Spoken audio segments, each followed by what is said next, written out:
Good afternoon, everyone.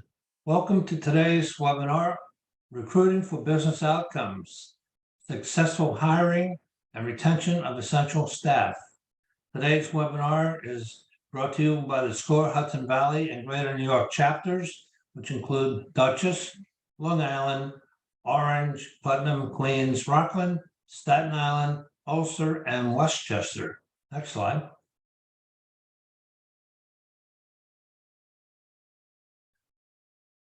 Our goal for SCORE is to foster vibrant small businesses through free mentoring and education. And the webinars is just one forum to bring you that education.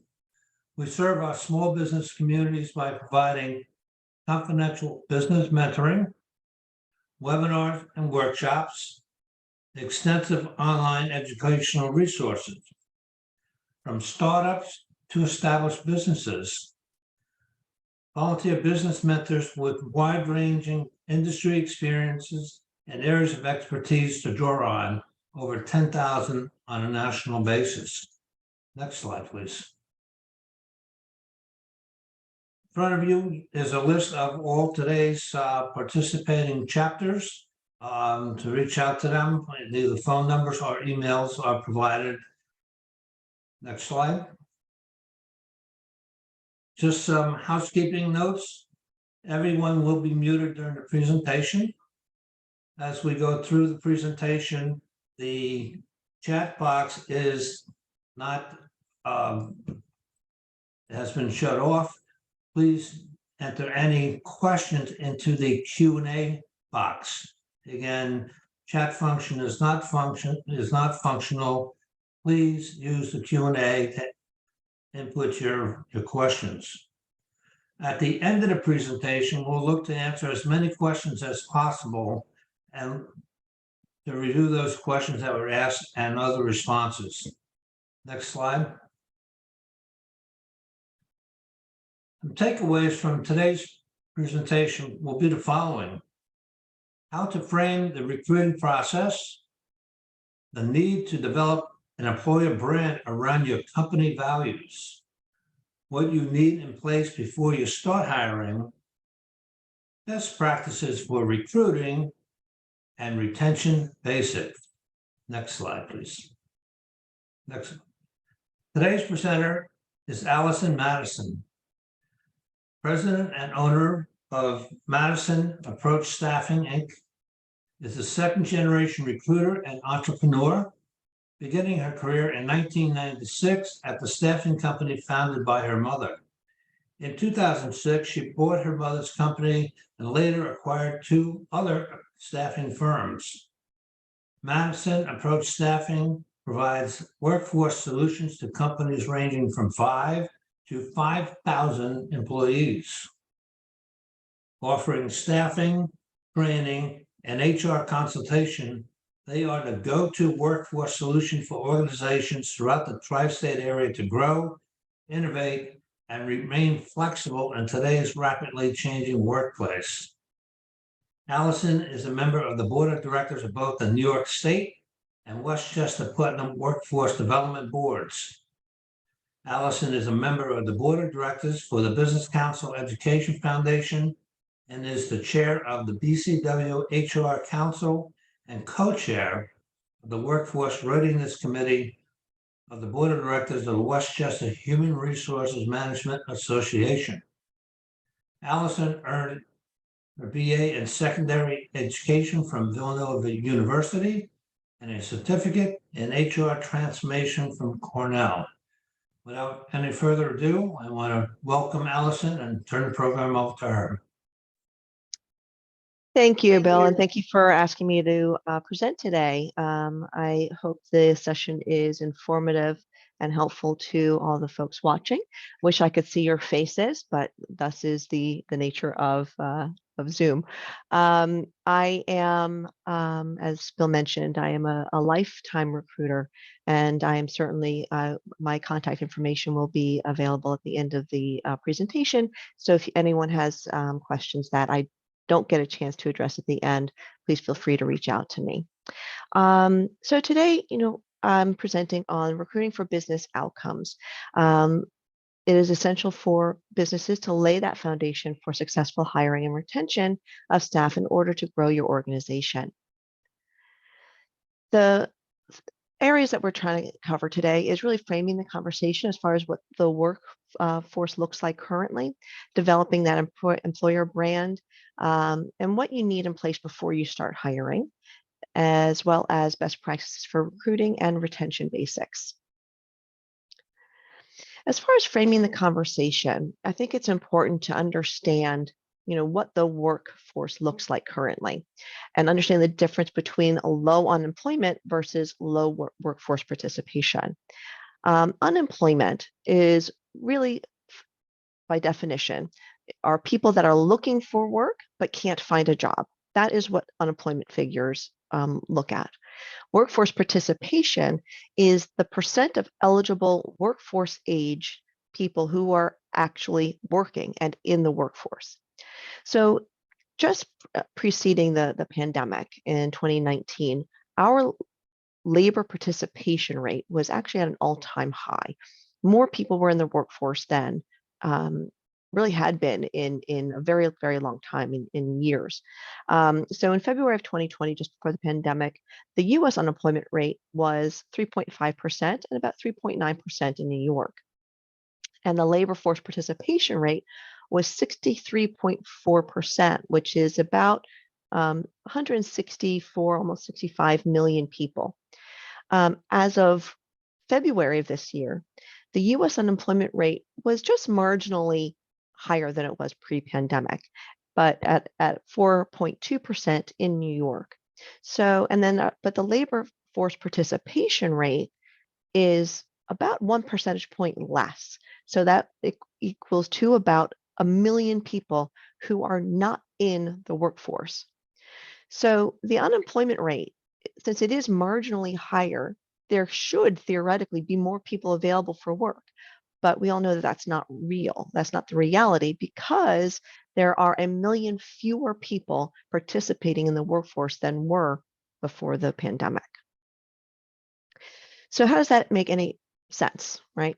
So the loss of workforce participation during COVID was a result of a few different things. First, we lost a lot of part-time part-time workforce to caregiving, whether it was for childcare, elder care, and a variety of reasons. So a lot of those part-time workers left the workforce. Estimates are somewhere between 800,000 and 1 million people. We also lost roughly 1.5 million people to retirement. There were huge numbers of people that were eligible to retire, but had been staying in the workforce because of their, love of work, essentially. Then there was the loss of workforce due to entrepreneurship, which is actually a great thing in the long term for our company, for our country, that there was a 23% increase of entrepreneurship in that 2021 timeframe. So these shifts happened in a variety of ways, right? COVID created flexible schedules, which is not to be confused with remote work. Remote work is a very different thing than flex schedules, which is something that a lot of the workforce is still looking for. I think a lot of organizations are pulling back on remote work, but flexible schedules still remain. Automation largely affected the workforce, and there's also population changes. As I mentioned before, a lot of the workforce retired, but that was something that we really could have projected. Again, we all know that the boomer generation is probably one of the largest in the workforce, and we've been preparing for the retirement, or not preparing for the retirement, I should say, for quite some time. So, okay, great, right? Those are the details, but you guys still have problems, right? So whether you are, looking at making your first hire, right, and you don't know where to start, or perhaps you are an employer already and you are struggling finding qualified employees, or some companies may be struggling to grow their business to meet the demands of existing business or growing business. And then a lot of organizations are also struggling with retaining existing employees. So where do you start? I usually will frame this as first take an inventory of your organization. So I have, four kind of key areas to take a look at. One is your employer identity or your employer brand. Not everyone is familiar with that term, but employer brand is very similar to your company brand. The other is what is your employee value proposition? Again, that's very similar to your value proposition to your customers, but turned internally. So, why do people want to work for you? Then begin with the end in mind. What business objectives are tied to new hires? And I think that is really essential, especially for new businesses, to really frame, well, what is the business objective of hiring new people? And then do you have clear processes, procedures for recruiting, onboarding, and retention? Because having those processes and procedures are going to be essential to making those successful hires. So let's start off with the employer brand. So what exactly is an employer brand? I discuss the employer brand as values versus culture. We all have heard, I'm sure, about corporate culture. What is the corporate culture of an organization? But I find it's much more effective and useful to discuss values because values guide decision making and a sense of what is important and what you feel is right. Whereas culture is the collection of business practices, processes, and interactions that make up the work environment. So there's very different takes. And in a perfect world, your values will inform your culture and inform those business practices, processes, and interactions. When you are living those values and you have clearly articulated values, all the stakeholders, which I include as the business owners, employees, and customers, know the standards upon which the organization functions.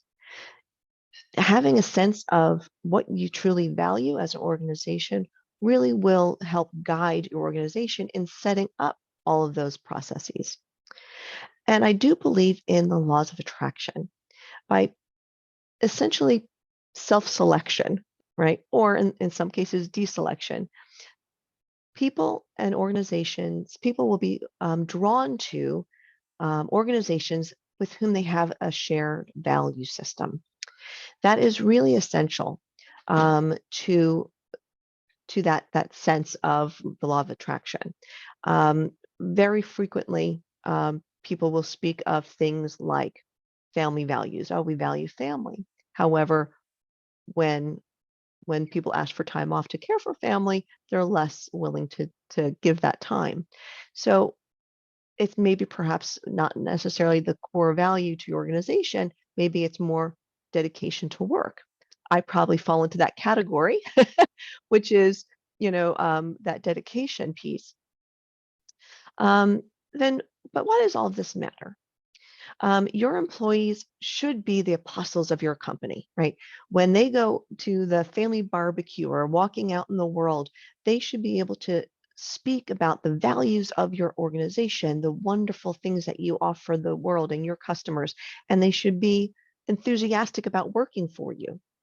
When your employer brand is in alignment with your company brand, it makes the overall value proposition for all the stakeholders much stronger.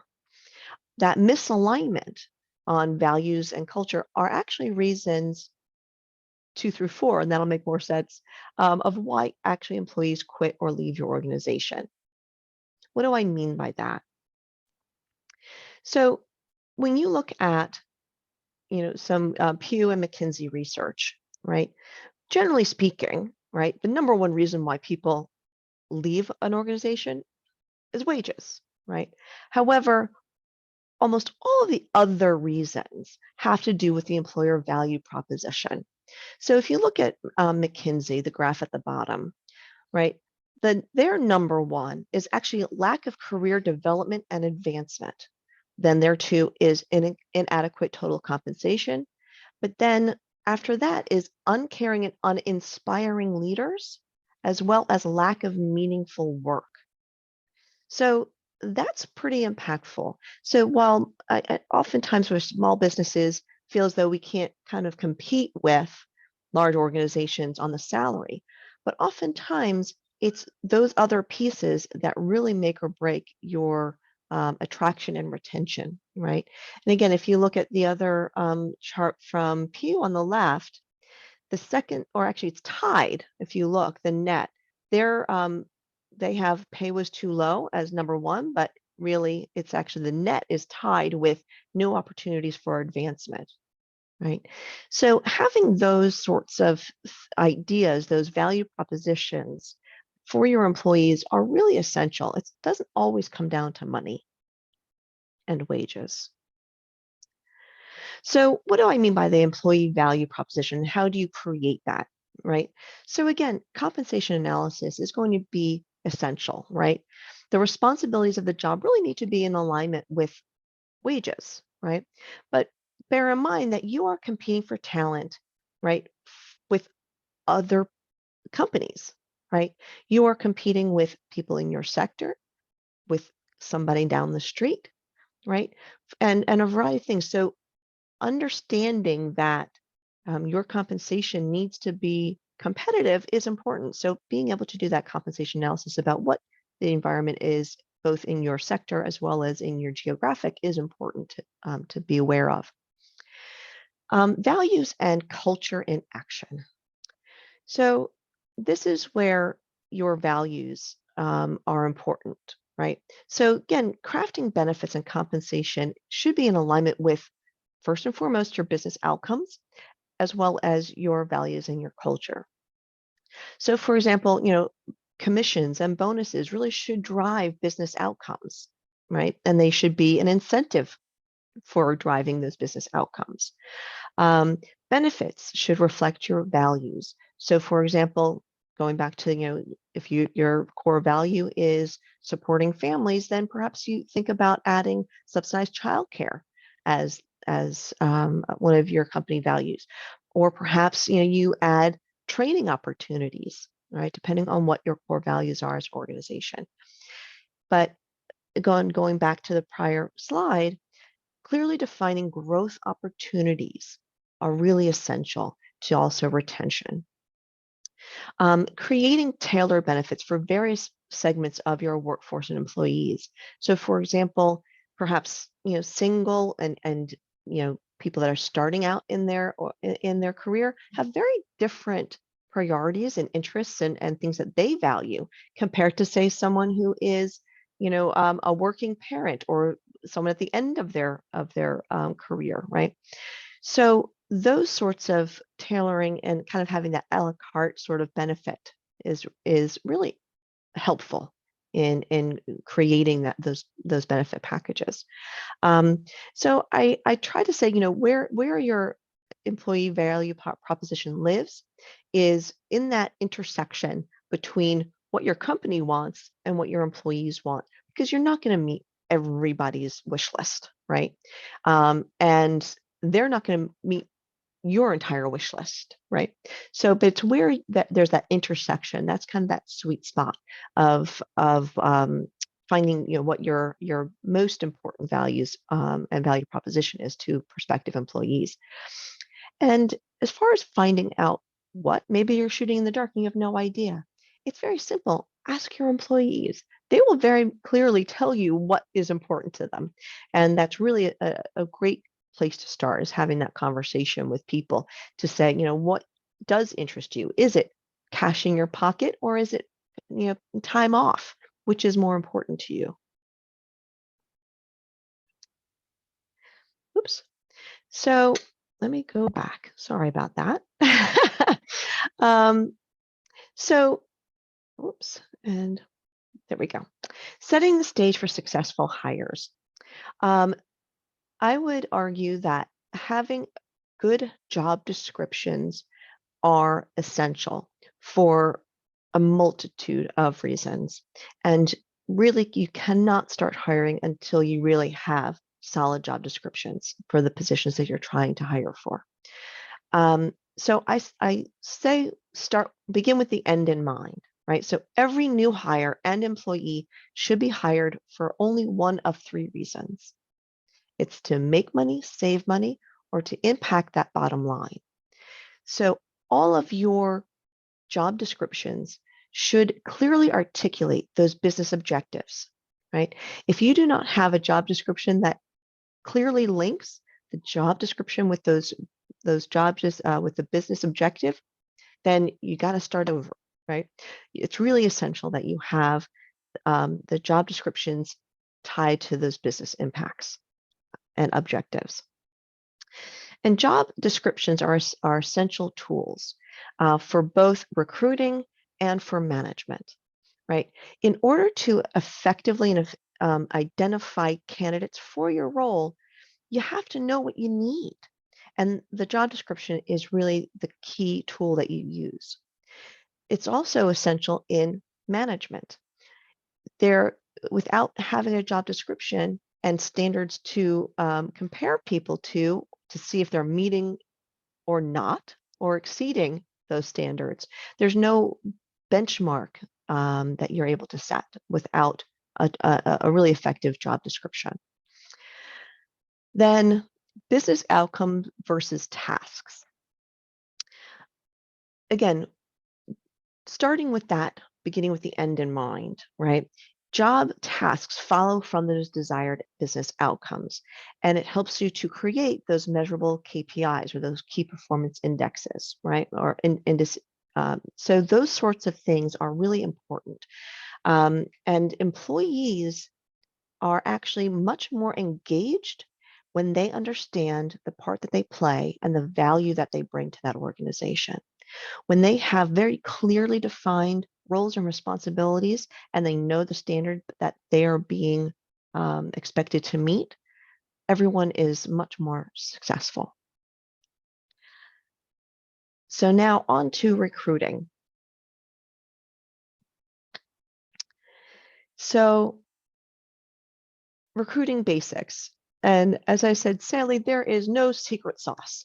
I wish I could say that I had some cloning machine or I had this secret stash of fantastic employees, but that's just not reality. There is really no magic bullet to recruiting. The essentials are consistency, creating that pipeline, generating that pipeline, and having a very clear process. Okay.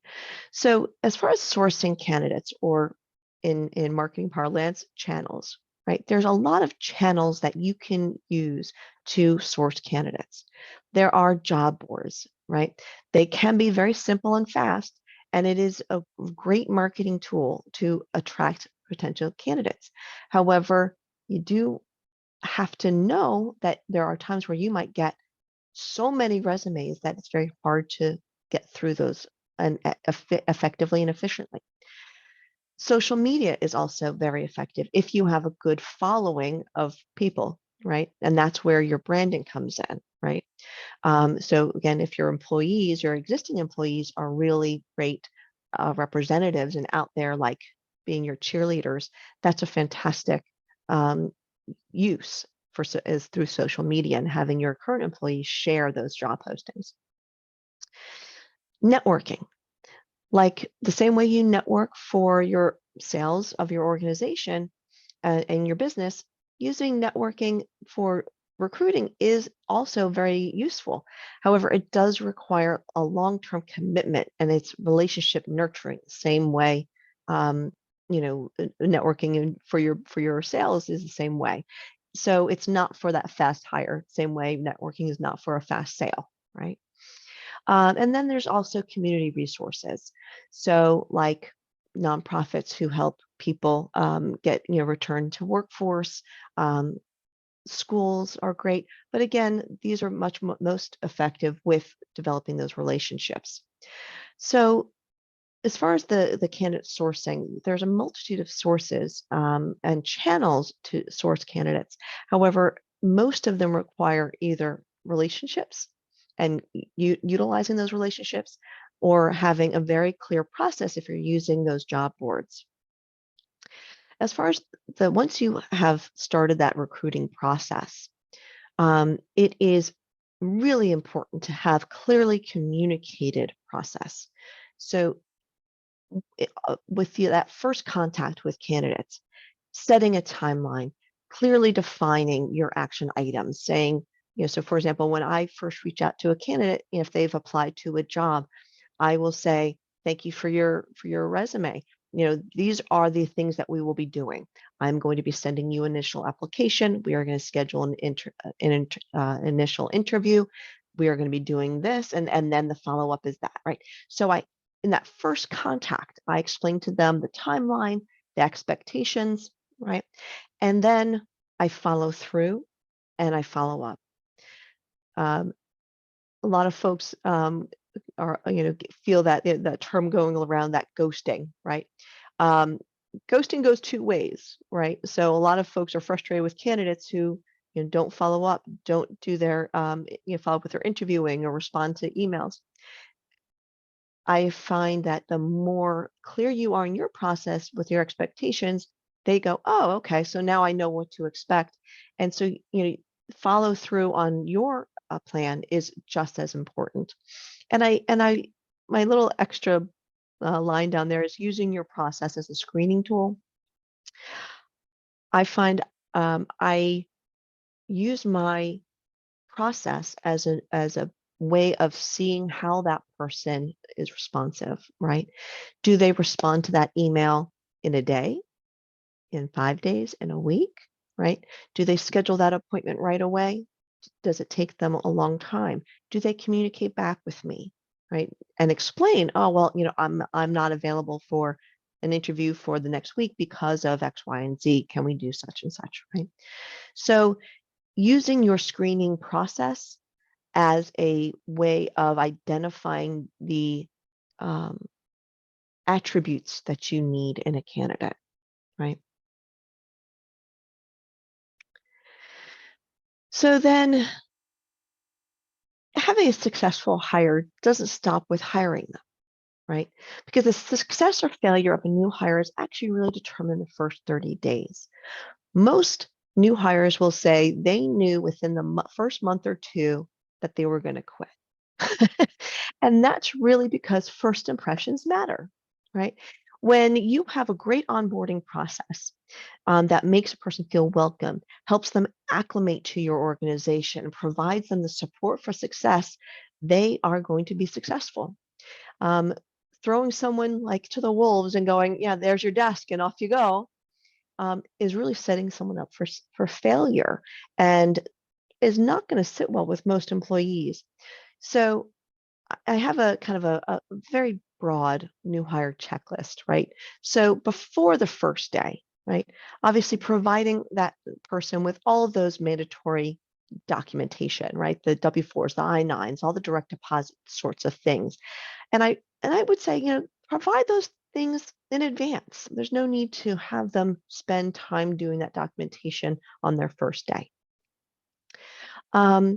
Provide your team notice about this new person, right? So they understand who this person is that's coming in. So they're not like, kind of going, oh, who's that person as they walk through, but rather they can go, hey, Sally, Charlie, welcome, right?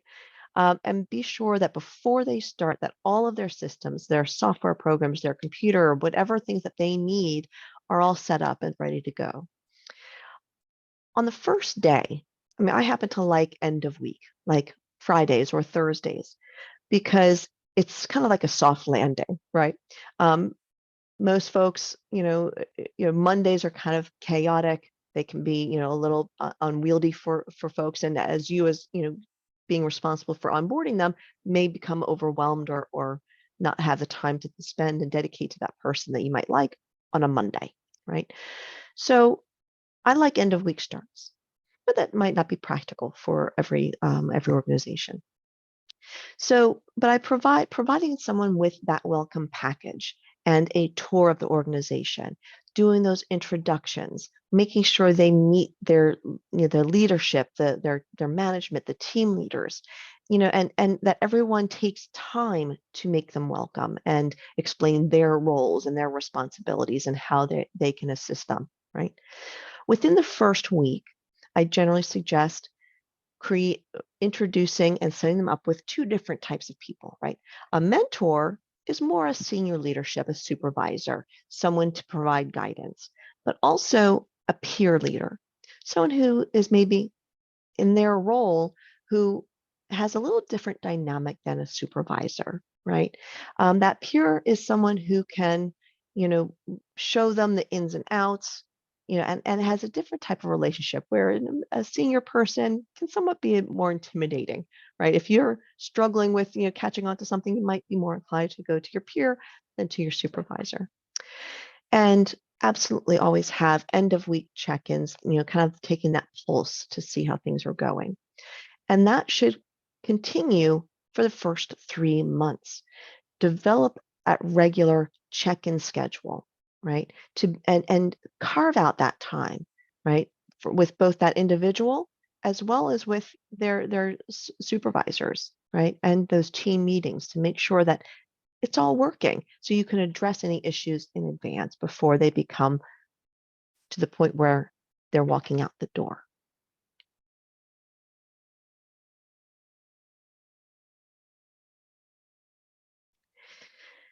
So what have you noticed about this presentation, right?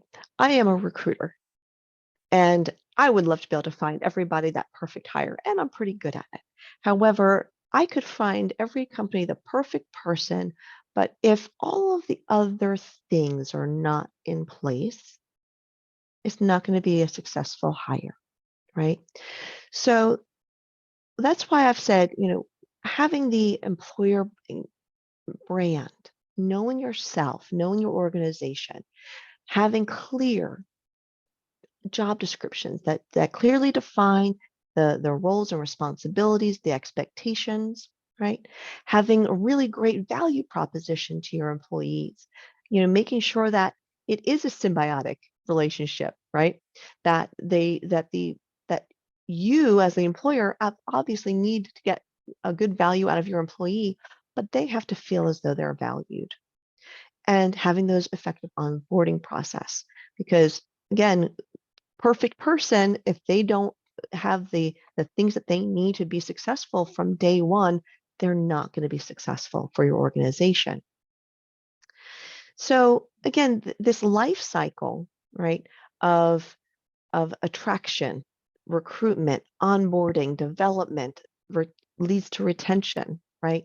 There's this life cycle of recruiting and of your employees that is essential to address all those pieces of the puzzle and not just recruiting. So again, effective recruiting means nothing if you can't retain your people, right? So it's, the Darwin, basics, so survival of the fittest, right? There is a competition for talent, and it is difficult to find good people. But if you are successful in finding good people, but then they leave, that's kind of counterintuitive and doesn't do a great thing for your organization. So the best way that you can be successful at recruiting people is by being a great employer. And so everything that we have covered, you already know because you do it for your business, right? So business sales and marketing is very much the same as creating that employer brand, right? Your employer brand is very similar to your company brand. That employee value proposition is synonymous to that customer value proposition. And you're having that recruiting process is very similar to a sales and marketing process. A lot of what is somewhat intimidating by, about the idea of maybe taking on your first hire is not knowing what to do. But when you create these parallels, right, then it starts to make a little more sense and is a little less intimidating. It's the goal is to be intentional with your process. Some of the local resources, for example, um, for recruiting though. So for example, like Westchester Community College or other community colleges in your area have wonderful resources and career centers to help their people find jobs, their students find jobs, as well as provide training for employees, right? Local one-stop center, career centers are also wonderful resources. And then there's nonprofit organizations that do both training of employees as well as job placement. So, or I've examples of nonprofits in the area in Westchester that I've worked with. It's also wonderful to reach out to professional development organizations like SHRM, which is Society of Human Resource Managers, or WHRMA, business councils, those sorts of organizations, for that networking piece as well as the outreach. So again, this is my contact information.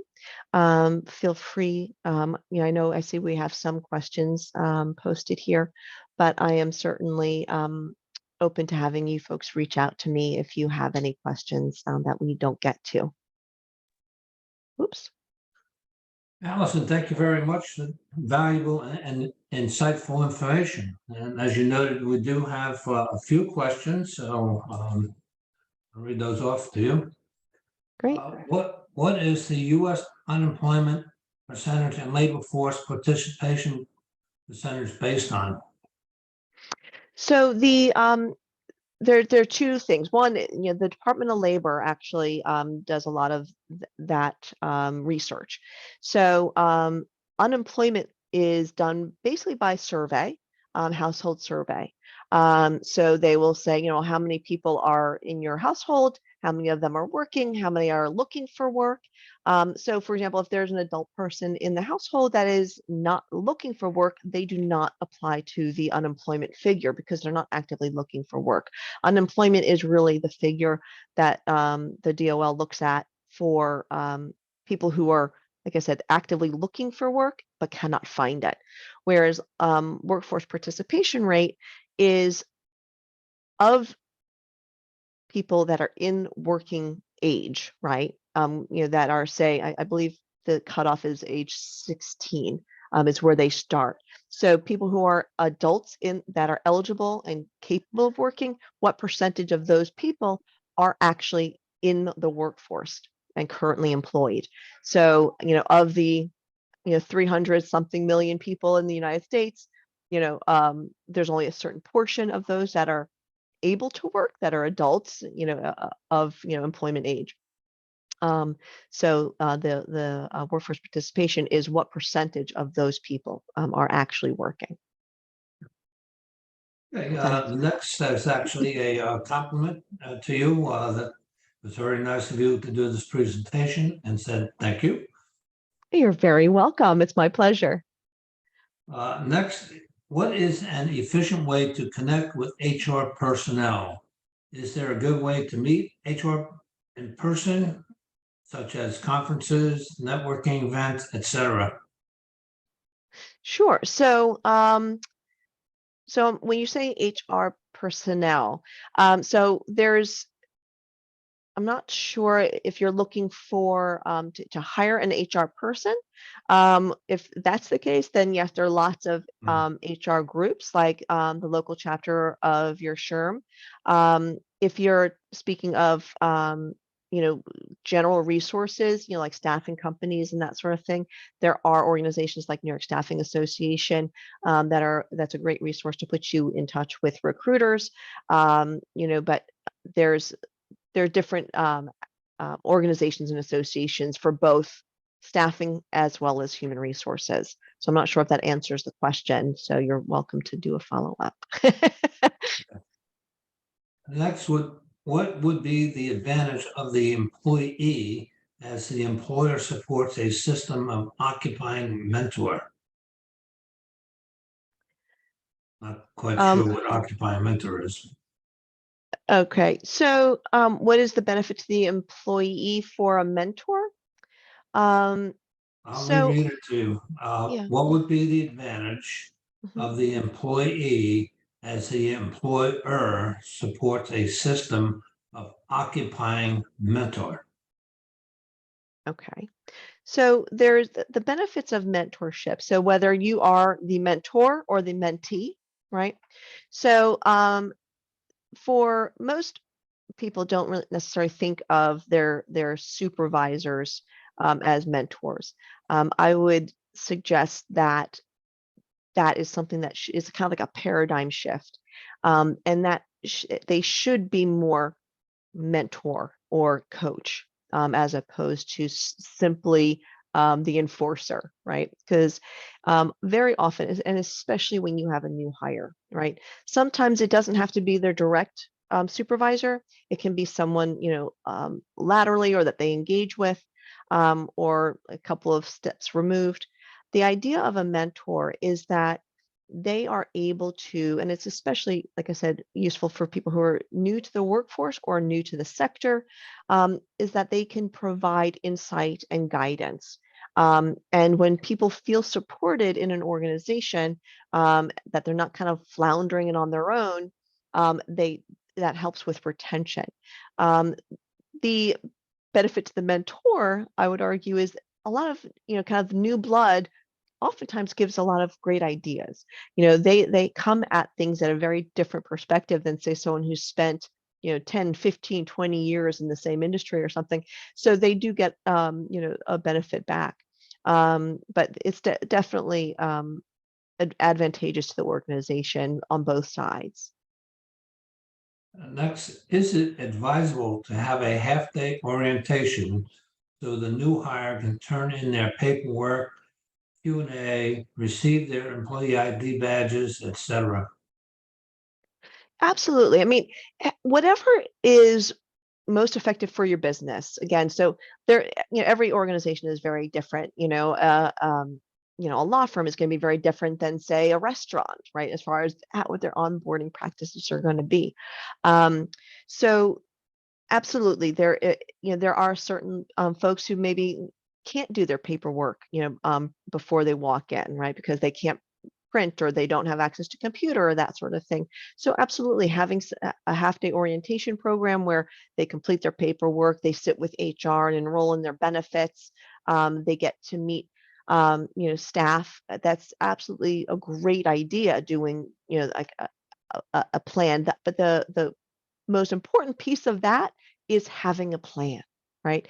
The most essential piece is making sure that that anytime you hire someone, that they know kind of the ropes, right? That they know who to go to for certain questions. They know, the essentials of your organization beyond, like the manual of this is my job description. It's making them feel comfortable with the people around them and their environment, right? Thank you. I saw that the SHRM offers a lot of templates for policies, procedures, and an employee handbook. If you've Yes. seen these resources, do you think they're worth the cost of membership? Yes, absolutely. With the asterisk of everything probably needs to be customized and tweaked a little bit because, again, a lot, say, for example, handbooks, there are a lot of laws that are very specific to state or to even a locality. So for example, before New York State adopted a mandatory paid sick, Westchester County had a mandatory paid sick. So in order to be compliant, you would have to have those sorts of kind of customizations to certain things. But I think beyond the templates, which are enormously useful and helpful, um, there's also a lot of added value as far as the professional resources. They do, if you're a member of SHRM, like they have the Ask the Expert thing where you can submit a question to HR professionals to get your questions answered. So I think those sorts of professional organizations, both for their very practical resources as well as professional development, are very, very worthwhile. Absolutely. Next, As a recruiter, what job roles do you staff for? Um, so my organization, we do what I term operational staffing, which means that we place the people that make companies run. So it's very kind of industry agnostic, right? So we will staff folks like administrative, logistics, staff accountants, HR people, you know, managers.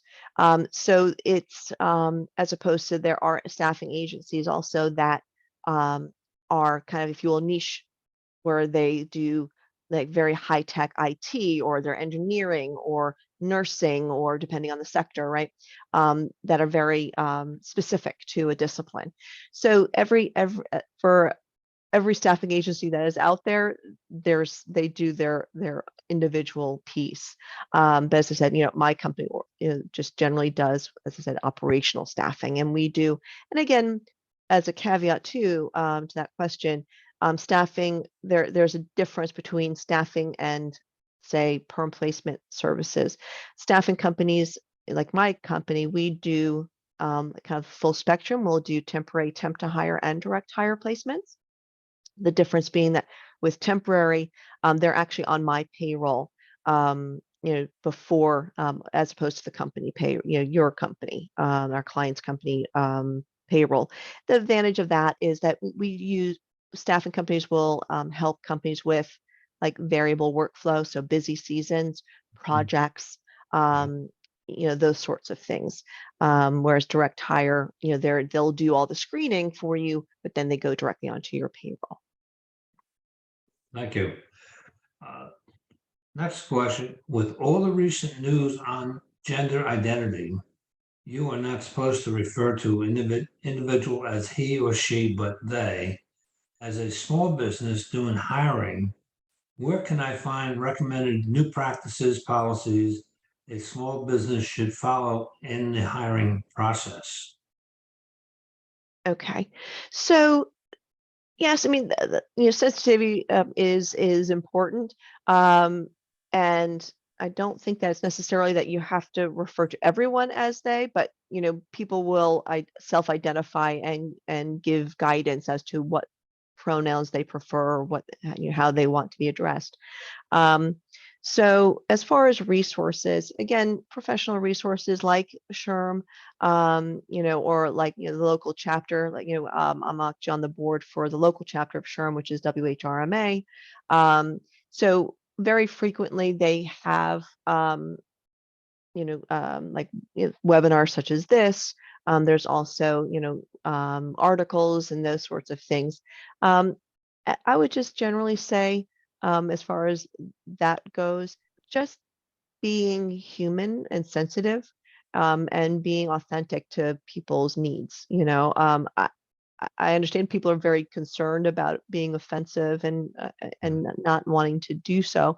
I think if there's a good faith effort made on all parties to be clear in their communication and thoughtful in their communication, um, I think that's really what's very, very important is just being very, accepting and being willing to, ask the question of saying, how should I address you? And I Right. think people are open to that. Right. How do you know if you're working with the proper recruiting agency? Are they are there ratings or is there a place to go to check out the companies and how well they operate? Um, Not necessarily, and certainly not more than any other, company. Same way if you were to go to any other professional services, whether it was an accounting firm or law firm, it's probably very similar. Where references, or going to a trusted friend or colleague who has also used a service provider. I think that's probably the best way of knowing, and asking them questions about what their process is. At the end of the day, in professional services, like I said, very similar to like your attorney or your accountant. Um, it's building that relationship with the person and the organization, and getting to feel a certain level of trust and understanding about their process. Thank you. Just a note to all of our attendees today, just a reminder, all registrants will get a copy of the recording and today's slides. And again, as Allison has referred to, she has included her contact information should you have any follow-up questions. And I see one more just popped up. How is the state of unemployment? How is the state of the unemployment market in New York these days? Are employers looking to generally add or cut employees due to potential imminent recession? So I don't know that there's a easy answer for that, because it really Right. depends a lot on the That's size of true. the organization, the sector of the organization. Um, it's pretty as of now, I would say it's, kind of stabilized. It's not, people aren't doing enormous amounts of hiring, but I don't really see tons of layoffs either that are happening. But I do think it's somewhat stabilizing. I think we had been seeing still a lot of hiring because there was such a backlog, of people kind of still recovering from, the last couple of years. So now I feel like, we're kind of hitting a little bit more of an equilibrium where the people who are looking for work are balancing with the number of open jobs. So, which is really kind of where you want to be. Maybe a slight imbalance is okay, so that there's some level of growth. But overall, I'd say in New York, we're still pretty stable. Knock on wood. Yeah. And that looks like it's it. So next slide, please. Just for everybody's information, next month, the webinar will be detailing how to analyze your competition. And that is scheduled for May 17th, Wednesday, May 17th at 1 o'clock. Next slide. And again, thank you very much, Allison, for today's, again, wonderful information, valuable information to all of our clients.